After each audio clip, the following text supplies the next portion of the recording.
அறிவு பித்தலாட்டத்தில் ஈ. ராமசாமிக்கும் வீரமணிக்கும் போட்டி தான். தொடர்ந்து காணொளியை பார்ப்பதற்கு முன் நம் சேனலை சப்ஸ்கிரைப் செய்து ஆதரவு தாருங்கள். உங்கள் ஆதரவு நமக்கு ஊக்கமளித்து இன்னும் நம் பங்களிப்பை சிறப்பாக செய்ய உதவும். நன்றி. இனி காணொளி. ஆசிரியர் அணுகுமுறையால் நாத்திகர் ஆனேன். அமெரிக்க மருத்துவர் சரோஜா அவர்களின் நேர்காணல். என்கிற தலைப்பில் 23 மார்ச் 24 நாள் விடுதலை ஞாயிறு மலரில் ஒரு நேர்காணல். சரோஜா என்கிற மருத்துவர் சொந்த புத்தி தேவையில்லை. ஈ. ராமசாமி புத்தி போதும் என சொல்லக்கூடிய வீரமணியின் பேச்சை கேட்டு நாத்திகரானாராம். அப்படி நாத்திகரானவரின் அறிவு என்ன லட்சணத்திலிருந்தது என பார்ப்போம். சொந்த அறிவின் சிந்தனையின் வெளிப்பாட்டில் நாத்திகராகாமல் அடுத்தவன் அணுகுமுறையால் அறிவுரையால் நாத்திகரானால் அந்த நாத்திகத்தின் லட்சணம் எப்படி இருக்கும் என அந்த கட்டுரையிலேயே உணர முடிந்தது. சரோஜா எனும் அமெரிக்க மருத்துவர் நாத்திகவாதியான சோம இளங்கோவன் என்பவரை மணக்கிறார். திருமணம் முடிந்து 15 ஆண்டுகள் வரை டாக்டர் சரோஜாவும் ஆன்மீகவாதியாக தான் இருந்தாராம். திருமணத்திற்கு முன்பு உங்கள் கணவர் நாத்திகர் சாமி கும்பிடமாட்டார் என உறவினர்கள் கூறியுள்ளனர்.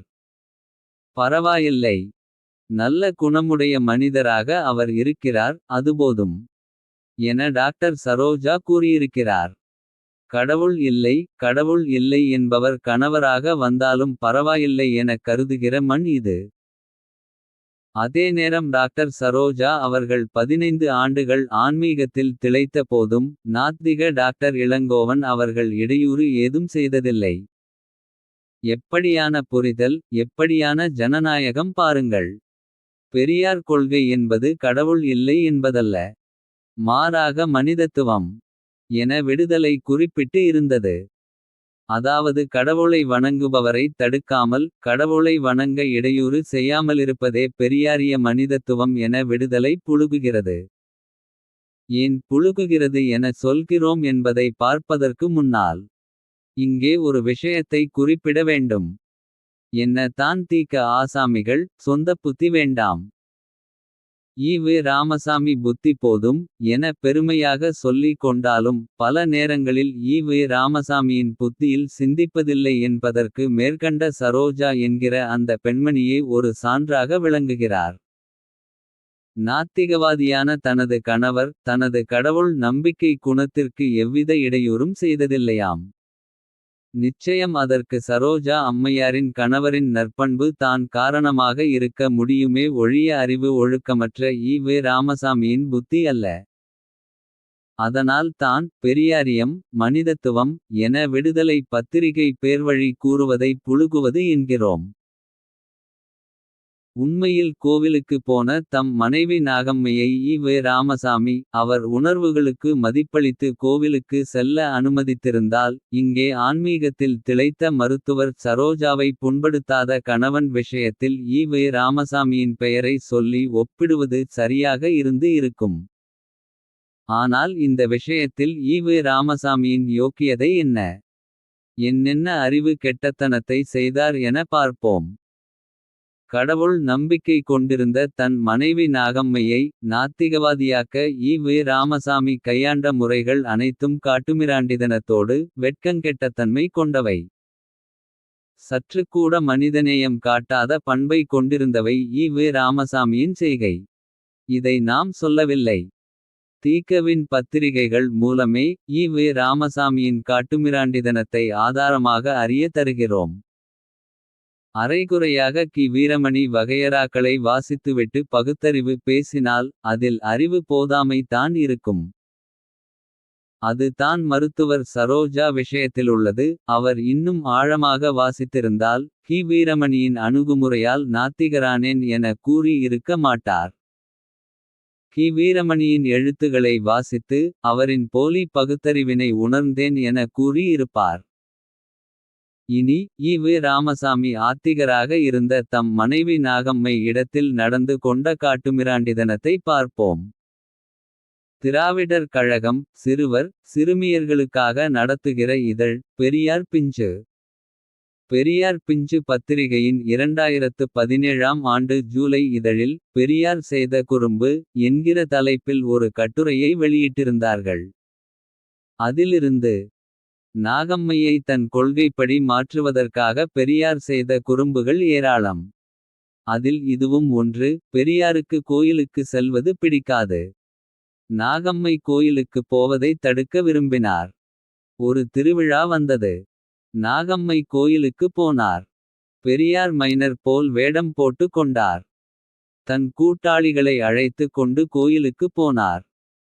நாகம்மையை கூட்டாளிகளுக்குக் காட்டி, இவள் யாரோ புதிய தாசி. இவளை நம் வசமாக்க வேண்டும். அவள் நோக்கத்தை அறிய முயற்சி செய்யுங்கள் என்றார்.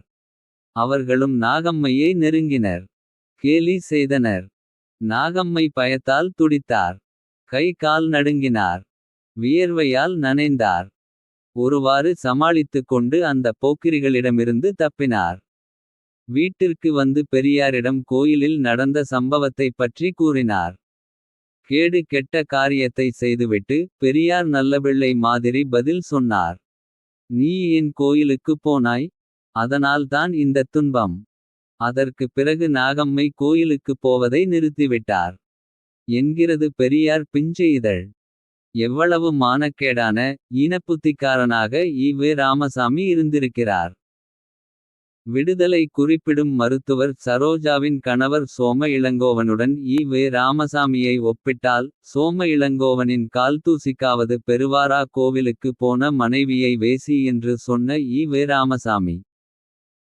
யார் எந்த ஒரு நல்ல விஷயத்தை கையாண்டாலும் பெரியாரியம் என சொல்லி ஸ்டிக்கர் ஒட்டுவது அயோக்கியதனமில்லை. பார்ப்பனர்கள் நம்மை சூத்திரனாக்கிவிட்டார்கள். தாசி மகனாக்கிவிட்டார்கள் என்றெல்லாம் கவலைப்பட்ட ஈ.வே. ராமசாமி தான் தம் மனைவியை தேவடியாள் என பகடி செய்கிறோமே என சற்றும் கவலைப்படவில்லை என்றால் ஈ.வே. ராமசாமியின் அறிவு எவ்வளவு பழுதுடன் எத்தனை மானக்கேடாக இருந்திருக்கும் என சொல்லவும் வேண்டுமோ? ஈ.வே. ராமசாமியை பார்த்து யாராவது கேலி பேசி இருக்க வேண்டும். பாருயா நீ பகுத்தறிவாதிங்கிற. உன் பொண்டாட்டி கோவிலுக்கு போறா. அதை கேட்க உனக்கு துப்பில்ல என்று.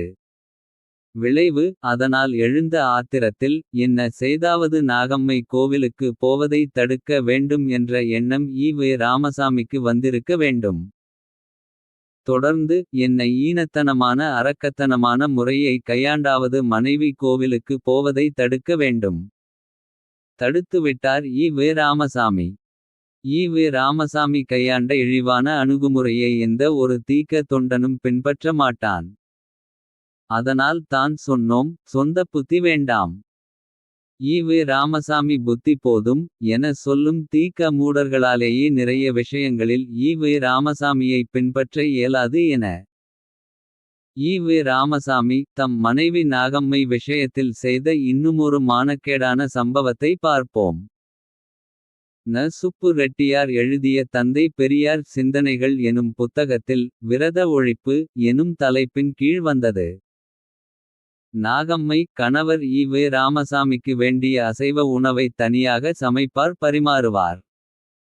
நாகம்மை வெள்ளிக்கிழமைதோறும் விரதமிருந்து வந்தார். என்றைக்கு விரத நாளோ அன்றுதான் தவறாமல் ஈ.வே. ராமசாமிக்கு அசைவ உணவு சமைக்க வேண்டும். அதிலும் நாகம்மை தான் பரிமாறவும் வேண்டும். இது ஈ.வே. ராமசாமியின் கட்டளை. நாகம்மையும் கணவன் முகம் கோணாமல் அவர் விருப்புப்படி அசைவ உணவு சமைப்பார். பரிமாறுவார். பிறகு குளிக்க சென்றுவிடுவார். அந்த குளிக்க சென்ற நேரத்தில் ஈ.வே. ராமசாமி சமையலறைக்குள் நுழைந்து நாகம்மை சாப்பிடுவதற்கென தனியாக வைத்திருக்கும் உணவு பாத்திரத்தை திறந்து அதற்குள் எலும்பு துண்டை புதைத்துவிட்டு போய்விடுவாராம். நாகம்மை சாப்பிடும்போது சோற்றுக்குள்ளிருந்த எலும்பு துண்டு வெளிவரும். இது கணவனின் பொறுக்கித்தனம் என்பதை அவர் உணர்ந்து கொள்வார். நாளடைவில் விரத நாட்களில் ஈ.வே. ராமசாமியின் தொடர் அக்கிரமத்தை தாங்க மாட்டாதவராக நாகம்மை விரதமிருப்பதை நிறுத்திவிட்டாராம். இது தான் ஈ.வே. ராமசாமி நாகம்மையை நாத்திகராக மாற்ற எடுத்த வெட்கக்கேடான முயற்சி. இந்த ஈ.வே. ராமசாமி தான் பெண்களின் விலங்கை உடைத்தாராம்.